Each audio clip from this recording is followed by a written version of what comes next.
BA तृतीय वर्ष के सभी बच्चों को डॉक्टर हेमा देवरानी का नमस्कार।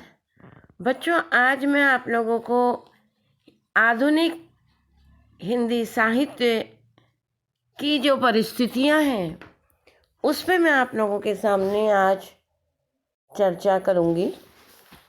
आधुनिक हिंदी साहित्य की जब हम चर्चा करते हैं, आधुनिक हिंदी काव्य की जब हम चर्चा करते हैं, तो सबसे पहले हिंदी साहित्य के आलोचक विद्वान आचार्य रामचंद्र शुक्ल की बात को मैं कह के अपनी बात प्रारंभ करूंगी, क्योंकि आधुनिक काल के साहित्य की प्रवृत्तियों का जो बीजारोपण हुआ है वो एकदम आधुनिक में नहीं हुआ, यद्यपि आधुनिक युग से भी 40-50 वर्ष पूर्व हो चुका था।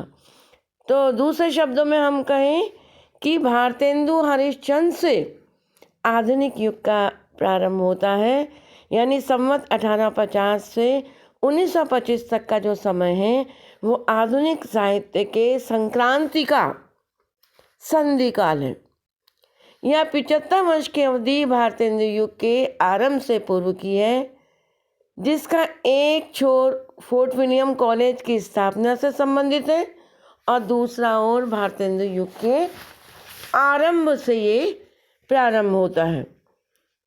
तो निश्चित रूप से जब हम बात करते हैं हमारी जो आधुनिक परिस्थितियां हैं, उन आधुनिक परिस्थितियों में सबसे पहले हम राजनीतिक परिस्थिति का वर्णन करेंगे कि आधुनिक कविता के सृजन में हमारी राजनीतिक परिस्थिति का क्या योगदान रहा है, क्योंकि इस युग के साहित्य की राजनीतिक पृष्ठभूमि में ईस्ट इंडिया कंपनी के राज्य की स्थापना हुई, प्रथम स्वतंत्रता संग्राम, भारत में विक्टोरिया शासन की प्रतिष्ठा, इंडियन नेशनल कॉलेज की स्थापना, आपने देखा होगा कांग्रेस की स्थापना 1885 में, आप सभी को मालूम है, एच.ओ. ह्यूम के द्वारा कांग्रेस की स्थापना की गई। अंग भंग, मालो मिंटो सुधार द्वारा सांप्रदायिक निर्वाचन प्रणाली, संसार का प्रथम महायुद्ध, आपने देखा होगा कि प्रथम महायुद्ध हुआ है, जापान द्वारा रूस की पराजय, रॉलेट एक्ट, जलियांवाला बाग हत्याकांड, खिलाफत आंदोलन और गांधी जी का असहयोग आंदोलन, स्वराज पार्टी की स्थापना, जिन्ना का कांग्रेस से पृथक होना तथा मुस्लिम लीग में उनके द्वारा सम्मिलित हो जाना, कांग्रेस और सरकार के बीच अनेक परिषदों, कमीशनों और पैक्टों द्वारा की गई संधियां, 1936-37 में निर्वाचन तथा कांग्रेस अन्य पार्टियों के मंत्रिमंडलों की स्थापना, द्वितीय महायुद्ध का आरंभ, 1939 के कांग्रेस मंत्रिमंडल का त्यागपत्र, 1940 में पाकिस्तान की मांग, क्रिप्स महोदय का भारत आगमन, 1942 में भारत छोड़ो आंदोलन, इंग्लैंड में मजदूर दल का विजयी होना, 1906 में आंतरिक सरकार की स्थापना और बेटा मुस्लिम लीग की घृणोत्पादक नीति के फलस्वरूप कलकत्ता, नोआखाली, बिहार और पंजाब में भयंकर सांप्रदायिक दंगों का होना, सन 1947 15 अगस्त को भारत का स्वतंत्र होना और भारत के स्वतंत्र होते ही देश में अनेक समस्याओं का आ जाना, 1757 में अंग्रेजों ने बंगाल जीत लिया था और 1857 में उन्होंने दिल्ली पर विजय प्राप्त कर ली थी। तो हम देख रहे हैं इस बीच इनका राज्य क्रमशः भारत में फैलता गया। विजित प्रदेशों पर उन्होंने अपने ढंग से शासन व्यवस्था, अर्थव्यवस्था लागू की। राजकाज में सहयोग प्राप्ति के लिए भारत के सस्ते क्लर्क प्राप्ति के निमित्त उन्होंने स्कूल और कॉलेज भी खोले। अंग्रेजों की शिक्षा नीति यही थी कि भारतवर्ष में अधिक से अधिक क्लर्क पैदा करना। छापे खाने खुले और रेल तार आदि का भी आविष्कार किया। यह सब ईस्ट इंडिया कंपनी के द्वारा भारत में किया गया, क्योंकि आपको मालूम है कि इस प्रकार से अपने व्यापार को बढ़ावा देने के बहाने वो भारत में आए और इस नीति के द्वारा कई देसी रियासतों सतारा, झांसी, नागपुर, जयपुर को अंग्रेजी राज में मिला लिया गया। फलतः छोटे छोटे रजवाड़ों के समाप्त हो जाने से रीतकालीन श्रृंगार परक साहित्य का निर्माण भी प्रायः बंद हो गया। क्योंकि बेटा हम आपको राजनीतिक परिस्थिति बता रहे हैं। 1857 का प्रथम स्वतंत्रता युद्ध इस काल की एक प्रमुखतम घटना है, क्योंकि हमारे आधुनिक कालीन साहित्य में जो भी राष्ट्रीय चेतना आई है उसका बीज जो है बेटा वो 1857 की क्रांति में ही है, क्योंकि यह प्रमुख घटना रही है और कंपनी की राज स्थापना के समय न जाने भारतीयों को क्या क्या अनुभव हुआ, पर अब उनके मन में आभास स्पष्ट होती जा रही थी कि हमारे ही सिपाहियों सेना के बल पर ये लोग हमारे देश पर क्या कर रहे हैं, शासन कर रहे हैं। नाना साहब बिठूर कहाँ पर है, कानपुर में, और उनके मंत्री अजीमुल्ला ने भारत के अनेक राज्यों में स्वाधीनता की विचारधारा प्रचारित की। अजीमुल्ला अंग्रेजी, फ्रेंच आदि कई भाषाओं का ज्ञाता था। लंदन से लौटते समय वह क्रीमिया में अंग्रेजों के रूसियों के साथ होते हुए युद्ध को भी देख आया था। अंग्रेजों को क्रीमिया ने उलझा हुआ देखकर कुछ अन्य कारणों से 9 मई 1857 में सारे भारत में अंग्रेजों के विरुद्ध विद्रोह की आग भड़क उठी। यही स्वतंत्रता की तरंग लगभग 1 साल तक चलती रही। अंग्रेजी सेना के दमन और भारतीय राजा महाराजाओं के विश्वासघात से स्वाधीनता का प्रथम संग्राम असफल हुआ। भारतीय राजाओं में आपस में बहुत ज़्यादा प्रेम इत्यादि नहीं था, जिसमें नाना साहब, बांदा का नवाब, अहमद शाह, तात्या टोपे, झांसी की रानी आदि वीर सेनानी काम आए। भारतेंदुकालीन साहित्य इस संबंध में बिल्कुल मौन है। यह एक बड़े आश्चर्य की बात है, क्योंकि यह सब घटनाएं भारतेंदु युगीन समय में ही घटित हो रही हैं, यानी इसकी पृष्ठभूमि के बाद भारतेंदु युग का ही आगमन हो रहा है। इसके पश्चात भारत में विक्टोरिया का शासन आता है। इसमें अनेक प्रचार की सामंतनामयी घोषणाएं हुई। धर्म में हस्तक्षेप न करने की नीति आदि वस्तुतः अंग्रेजी शासन की दृढ़ता का यही कारण था। अंग्रेजी सभ्यता, भाषा और साहित्य की उच्चता का प्रचार करने के लिए लॉर्ड मैकाले ने अंग्रेजी शिक्षा प्रणाली का प्रचार और प्रसार हमारे देश में किया। यह कुछ परोक्ष कूटनीति का परिणाम था, जिसकी प्रतिध्वनि हमें भारतेंदुकालीन साहित्य में सुनने को मिलती है। जहाँ भारतेंदु जी क्या कहते हैं, वो कहते हैं अंग्रेज राज सुख साज सबे सब भारी, पै धन विदेश चले जात यह अति ख्वारी। यह सर्वस्व लिए जात अंग्रेज, हम केवल लेक्चर के तेज। बड़े व्यंग के पुट में अपनी कविताओं का सृजन जो है भारतेंदु करते हैं। सन 1885 में हम देखते हैं कि हमारे यहाँ कांग्रेस की स्थापना होती है, और कांग्रेस की स्थापना का उद्देश्य क्या है, भारतीय प्रशासनिक कार्यों में सहयोग देना था। परंतु बाल गंगाधर तिलक के प्रवेश के साथ यह स्वाधीनता संस्था के रूप में बदल गई।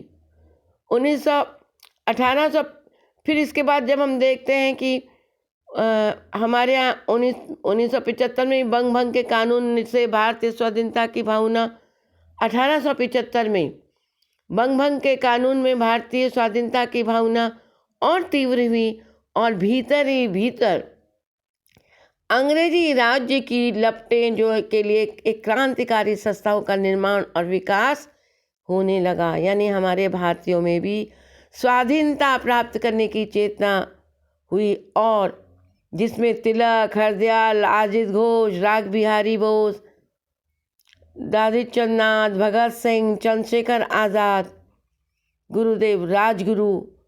1914 में प्रथम विश्व युद्ध छिड़ा। हम देखते हैं यह 1919 में समाप्त हो गया था। प्रथम विश्व युद्ध 1914 से प्रारंभ होता है, जो कि 1919 के बीच समाप्त हो जाता है। इस युद्ध में भारतीयों के सक्रिय सहयोग को प्राप्त करने के लिए अंग्रेजों ने भारत के नेता वर्ग को नाना सब्ज-बाग दिखाए, नाना स्वप्न दिखाए। 1919 में रॉलर एक्ट पास करके अंग्रेजी सरकार ने भारतीयों की रही सही आशाओं पर पानी फेर दिया।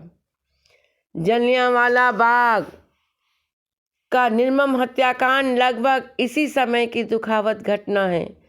खिलाफत आंदोलन भी लगभग इसी समय चलाया गया।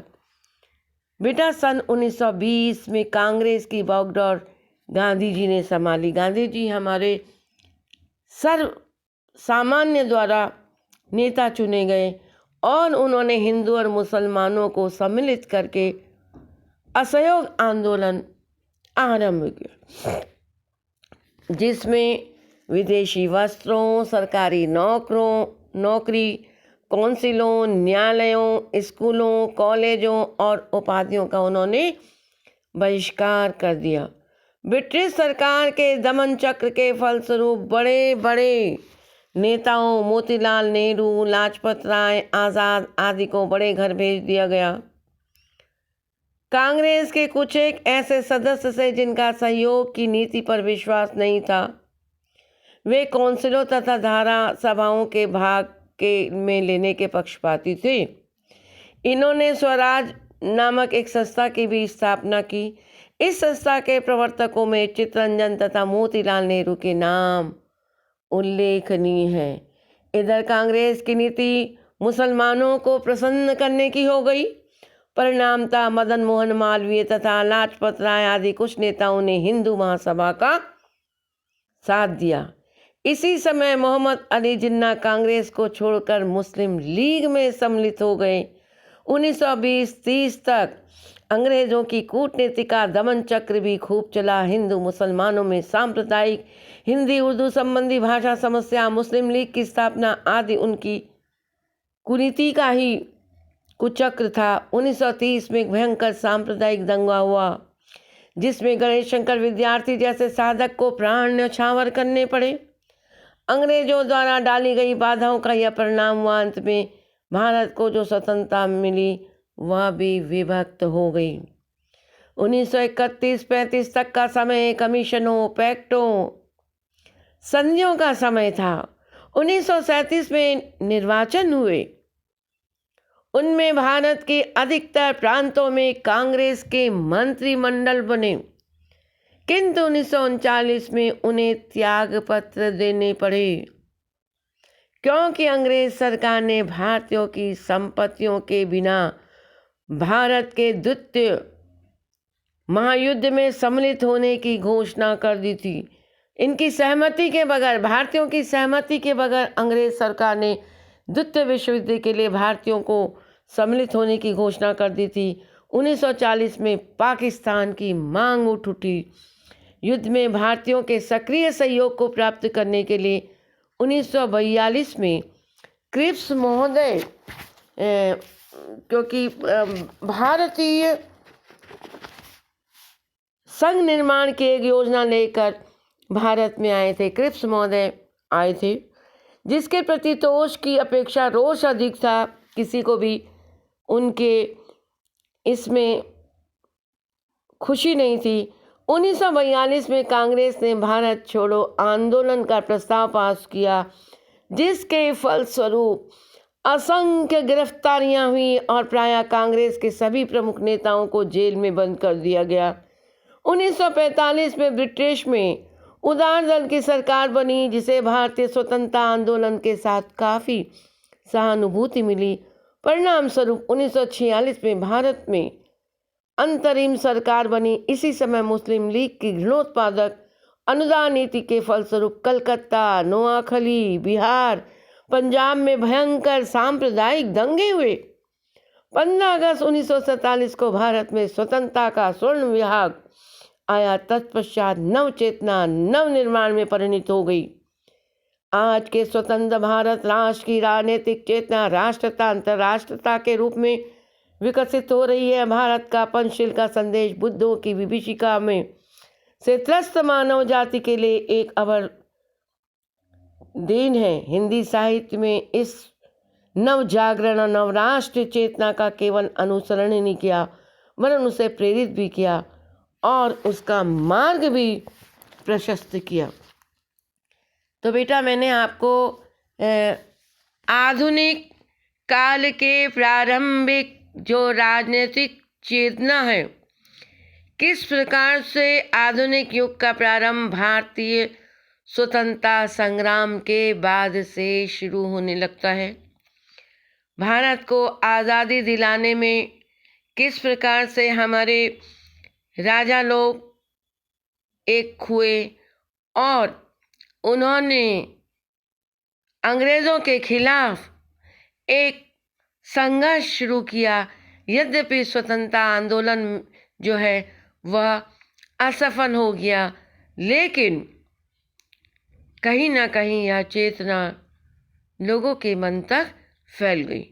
तो मैंने इस पूरी ऐतिहासिक क्रम की इस यात्रा को आप लोगों को बताया है कि आधुनिक काल के प्रारंभ में जो राजनीतिक चेतना है भारत को आज़ादी दिलाने तक, और वर्तमान समय में जो हमारी राजनीतिक चेतना है वो राष्ट्रीय नहीं अंतर्राष्ट्रीय स्तर तक भी पहुंच